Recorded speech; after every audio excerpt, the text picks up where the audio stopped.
Marketing isn't just about automating manual marketing tasks. It's also about using AI in the smartest way to find opportunities and gaps that your competitors might be missing. The way that I go about this is by prompting Manus or ChatGPT o3. Lately, I've been really onto Manus because I've been super impressed by the level of research and how it compiles information and gives me actionable steps that I can go and implement. So I'm going to walk you through a little bit around how I use it to find opportunities and execute from them. So the first step that I follow is that I take all of the assets in my customer journey or my funnel and I load them into Manus as artifacts.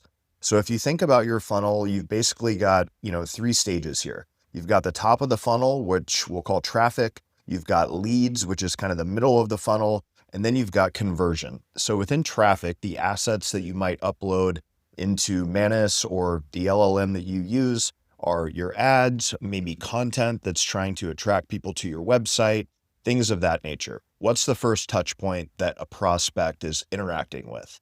The next one is after they, click an ad or come to your website from a piece of content, what's the experience that they're landing on? It could be a landing page. It could be a lead magnet. A lead magnet is something like a guide or a webinar or a video.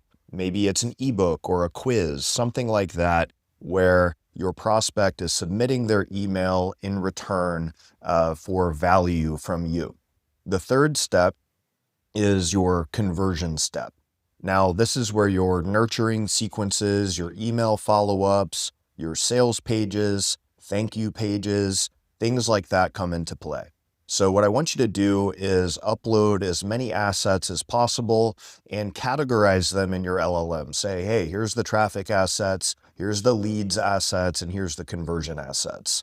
Strong bonus, if you have data on your conversion funnel from Google Analytics or whatever tool that you use to measure the conversion rates and the sales through your marketing activities, upload that as well, so that your LLM can get an understanding of where it needs to focus to find opportunities that will boost your ROI. Okay, next step, competitors. So the next thing that I like to do is essentially upload very similar assets into the LLM. I obviously don't have conversion reports from my competitors' businesses, but I can go and collect their assets. I can also automatically collect their assets by going out and scraping their websites, scraping their ads libraries, all kinds of juicy stuff like that with Gumloop or N8N. Once I have that information, I can go and plug it into a super smart model like Manus. So what I'll do is essentially have it do a deep research project, and then I'll have it structure all of these assets into a table between, my business and my competitor's business and highlight the gaps. What are the areas that competitors are executing well that I'm not? What are areas that, I'm doing that competitors aren't? What are we all missing? So highlight those in a very organized and structured way. Once I'm confident that my LLM has all of that data and all of that information, the next thing that I do is I start prompting to look for opportunities. Now, something that I want to remind everyone of is that I'm never trying to one-shot a prompt and get everything that I need. This is like a continual flow, a continual process where you're working with the LLM as your intelligent agent or intelligent assistant. So it's a conversation and you have to go back and forth quite a bit to get to the output that you're really looking to produce.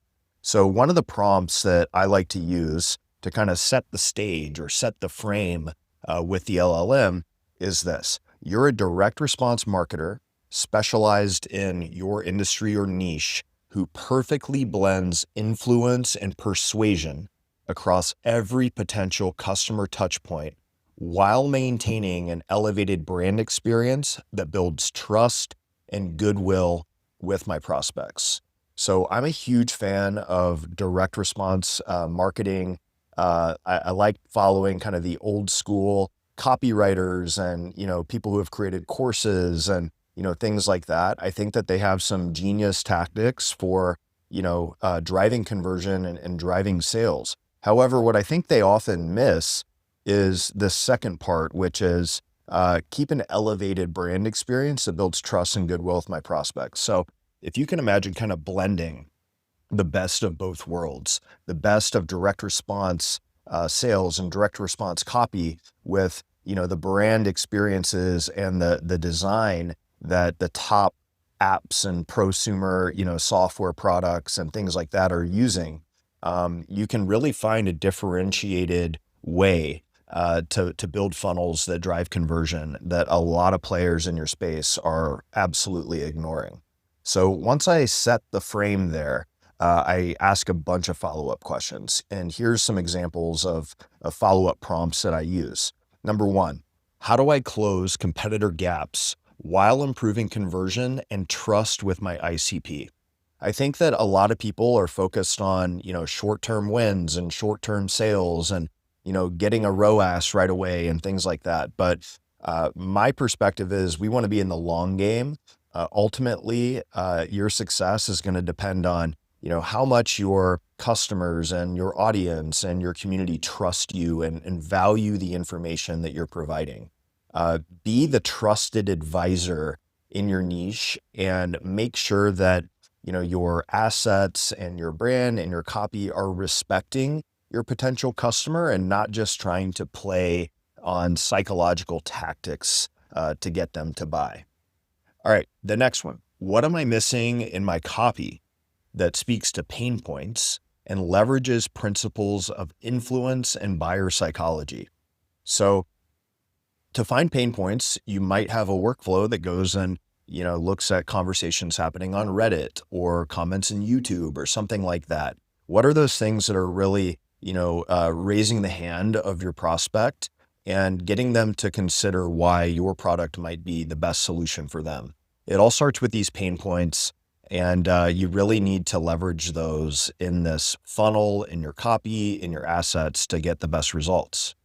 What are principles of influence? So there's a book that I love called Influence by Robert Cialdini, and he goes through a number of different things that influence why people buy and get them to take the next step. And I'll show you how I prompt with those in just a second.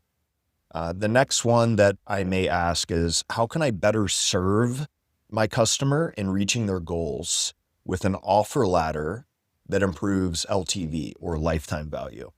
So I'm not just trying to throw out like offers and upsells and cross sells and things like that that may turn people off. I think ultimately there's a mindset shift here where you want to put yourself in a position where you have the products and services that are better serving your customer to help them reach their goals.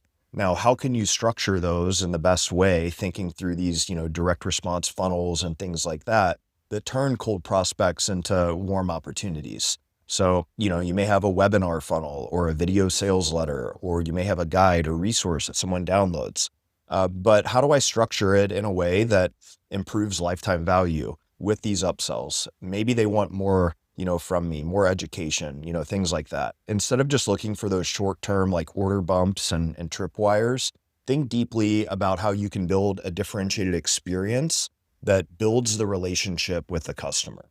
Okay. The next one, and this goes back to some of those principles of influence. How can I better structure my funnel to maximize reciprocity while using scarcity, social proof, and authority? So reciprocity is the psychological principle where, if I give you something of value, you feel an innate need or desire to reciprocate and give me of something value in return. So if I give you something for free and you like it and it really adds value to your business or your life, odds are when I am selling you a product, you're way more likely to convert and reciprocate that value. So again, there's kind of that mindset shift. Let's start with adding value and let's start with adding reciprocity to our prospects, but let's also, implement scarcity and social proof and authority in this elevated way that I mentioned before. How can I reduce the time to value? So I don't want to have a 30-step funnel with 25 different email sequences and things like that. That's very like on the mid-twit meme.